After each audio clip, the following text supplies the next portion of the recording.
In the winter of 1864, Union soldiers pushed deeper into Georgia. Sherman's campaign had already left scars across the state. Towns burned, plantations abandoned, Confederate resistance collapsing. But what the men of the 34th Massachusetts Infantry reported finding in Burke County was something they would never speak of publicly. Behind iron doors in the basement of a plantation called Thornhill Estate, they discovered 23 children, all huddled together, all with the same high cheekbones, the same pale green eyes, the same auburn hair streaked with gold. Some were 4 years old. The oldest was 13. When officers asked who they were, the eldest girl gave an answer that made hardened soldiers physically ill. "Mistress says we are her legacy. We cannot leave because we are her blood." There is only one surviving military letter referencing the discovery. It was marked confidential and buried in regimental archives for over a century. Local histories of Burke County never mention Thornhill Estate at all, as if it never existed. But records suggest it did.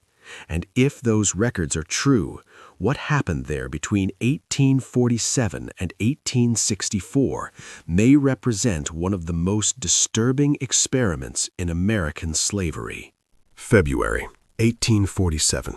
Burke County, Georgia, about 7 miles southwest of Waynesboro. The Thornhill Plantation sat on 1,700 acres of exhausted red clay soil. Cotton country, but declining, prices unstable, land depleted. When Jonathan Thornhill died of fever that winter, he left behind massive debt, 31 enslaved people, failing crops, and a 28-year-old widow named Catherine Danforth Thornhill. She had been raised in comfort, educated, refined, from a respected Augusta family. Now she faced humiliation.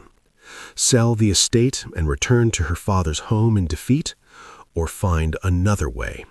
She chose another way. Catherine's estate lawyer offered blunt advice: sell everything. She refused. Instead, she spent sleepless nights studying the numbers. If she couldn't afford to buy enslaved workers, she would produce them.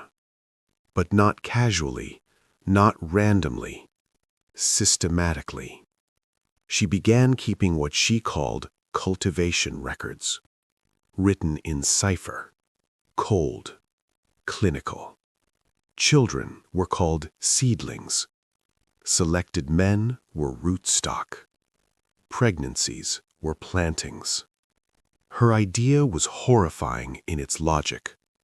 She would conceive children with carefully selected enslaved men, raise those children inside the main house. Then, when they matured, pair them strategically to produce more children. Within 20 years, she calculated, Thornhill Estate could have a self-replenishing labor force, genetically tied to her. Workers who were not just legally enslaved, but biologically bound. March 1847. The first man summoned to the main house was Isaac, 24 years old, strong, healthy, born on the property. Catherine's journal entry for that night reportedly read, "First planting completed. Weather clear. No emotion. No hesitation." By December, she gave birth to a son. She named him Jonathan, and claimed he had been conceived by her late husband before his death. Few in Burke County counted the months closely. Those who did kept quiet. There was one person who understood the truth. Richard Thornhill, 16 years old, Jonathan's son from his first marriage. He knew his father had been too ill to father a child that winter. He began watching his stepmother, and eventually he discovered her journal. It took him days to decode it. What he read terrified him. Breeding charts, future pairings, projected workforce growth. It read less like a diary and more like livestock management. Richard copied pages of the journal, but Catherine discovered the intrusion. Within months, Richard began falling ill. Fatigue, stomach pain, muscle weakness. The official diagnosis was consumption, but historical accounts suggest symptoms consistent with arsenic poisoning. Richard died December 3rd, 1847. 3 weeks later, Catherine gave birth to her son. The only person who could expose her was gone. Between 1848 and 1856, Catherine gave birth again and again. 9 children in total over the next decade, each father carefully selected, each man forced. Some were later sold away once their usefulness was complete. Meanwhile, enslaved women were pressured into controlled pairings. Pregnancies outside Catherine's plan were allegedly terminated. Resistance was punished. One young woman, Ruth, reportedly ran into the pine woods to avoid a forced abortion. She was caught, dragged back, and never emotionally recovered. The estate, meanwhile, became profitable. From the outside, Thornhill looked like a success story. Debt shrinking, crops improving, workforce expanding. No one asked, how? By 1859, Catherine constructed a windowless room in the east wing of the mansion. Inside, shelves of coded journals, hair samples in glass vials, hand-drawn generational charts. She wasn't just managing a plantation. She believed she was engineering a dynasty, a labor force that could never escape, because they were descended from her. In her mind, she wasn't cruel. She was visionary.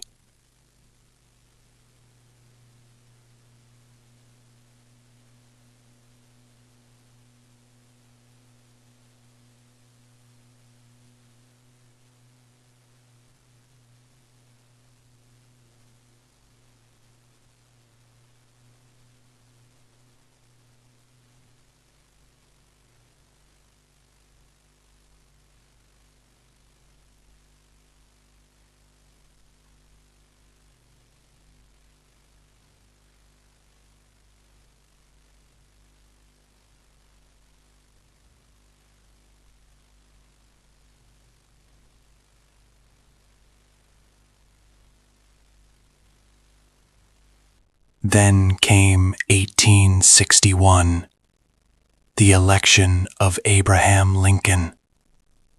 Georgia seceded. The Civil War began. By 1864, Union troops were sweeping through the state as part of Sherman's campaign. And that is when soldiers reportedly forced open the iron doors beneath Thornhill Estate and found 23 children, all bearing Catherine's features, all raised in confinement. All told, they were her legacy. There is no complete official record of what happened next. Some reports suggest the children were relocated north. Others claim they disappeared into post-war chaos. Thornhill estate itself was abandoned, burned, seized, erased. County records are silent, almost deliberately so. Was Catherine Thornhill uniquely monstrous? Or was she simply the logical extreme of a system already built on treating human beings as property? Slavery in the American South already allowed forced breeding, family separation, and generational bondage. What Catherine allegedly did was systematize it. Coldly. Mathematically. Intentionally. And that may be what makes this story so disturbing. Because it forces us to confront a truth. Sometimes the darkest chapters of history aren't anomalies. They're systems taken to their logical conclusion. If this story unsettled you, that's the point. History isn't always heroic. Sometimes it's calculated. Sometimes it's silent. And sometimes it's buried on purpose. If you're watching from Georgia, especially near Burke County, let me know in the comments. And if you want more deep dives into the hidden corners of American history, this is where we uncover them. Because some stories were never meant to be comfortable. Only remembered. Instead of slowing her breeding program, she intensified it. Jonathan turned 15 in late 1862. Catherine decided he was ready. She selected Rachel, a 16-year-old enslaved girl. There was a mock wedding in the main house. No legal standing, no consent, just ceremony to disguise exploitation. Jonathan accepted it, not because he understood, but because Catherine had shaped his worldview from birth. But others were watching, and something inside the quarters was changing. Not fear. In May 1863, everything shifted. Eleanor, Catherine's second-born daughter, discovered the journal, the cipher, the charts, the words, second planting, excellent specimen. She decoded it and realized the truth. Thomas, a field hand, was her father. Catherine was her biological mother. She was not adopted. She was engineered. And worse, Catherine had planned her future breeding pairings in advance. Eleanor confronted her that night. Catherine didn't deny it. She justified it. "You live in this house," Catherine said. "You eat well. You read. You are protected." Protected? From what? Freedom? Catherine made one fatal mistake that evening. She revealed the truth, but she couldn't control what Eleanor did with it. Eleanor told Jonathan, then Abigail, then Margaret. The illusion cracked. In August 1863, a pregnant 17-year-old named Grace tried to escape. She was caught. Catherine assembled everyone in the yard. Grace was whipped publicly. Even Catherine's own children were forced to watch. The message was simple: leave and suffer. But the effect was the opposite. The enslaved population saw something new in Catherine that day. Not power, fear. And fear meant vulnerability. In early 1864, Confederate cavalry passed through Burke County, requisitioning supplies. They spoke openly. Sherman was advancing. The Confederacy was collapsing. Freedom was coming. Catherine understood what that meant. If the war ended, her legacy would vanish. Her breeding program would collapse. Her control would evaporate. 16 years of planning, gone. So she made a decision. Catherine gathered her biological children in the heritage room.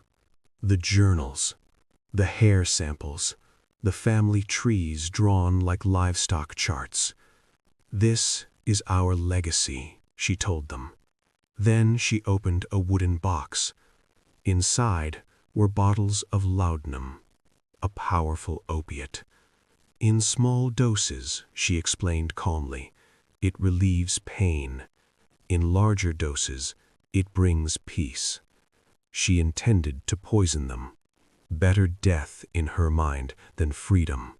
But this time they stood together. Jonathan stepped in front of her. "You're a monster." She slapped him. Eleanor stepped forward. "We choose anything but this." For the first time in 16 years, Catherine had lost control. She grabbed her journals, clutched the records of her achievement, and ran. Out of the house, across the yard, toward the quarters. The enslaved population emerged into the night. They saw her coming. The woman who had whipped them, bred them, sold their children, controlled their lives. Something shifted in that darkness. No single person claimed responsibility, but everyone knew. That was the moment. Catherine Thornhill vanished that night. Her journals were found torn and burning in the mud. The vials of hair were smashed. The charts destroyed. Her body gone. The sheriff assumed she fled in fear of advancing Union troops. No one contradicted him. Some truths survive only in silence. The Confederacy collapsed in April 1865. Freedom came. The plantation dissolved. Most of the formerly enslaved left immediately. Thomas stayed long enough to finally speak to Eleanor as her father. They never spoke of Catherine. Some wounds are too deep for language.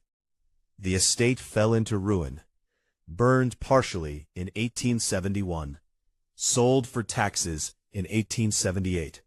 In 1871, a well driller broke into an old cistern on former Thornhill land. 30 feet below ground, a skeleton, female. Blunt force trauma to the skull.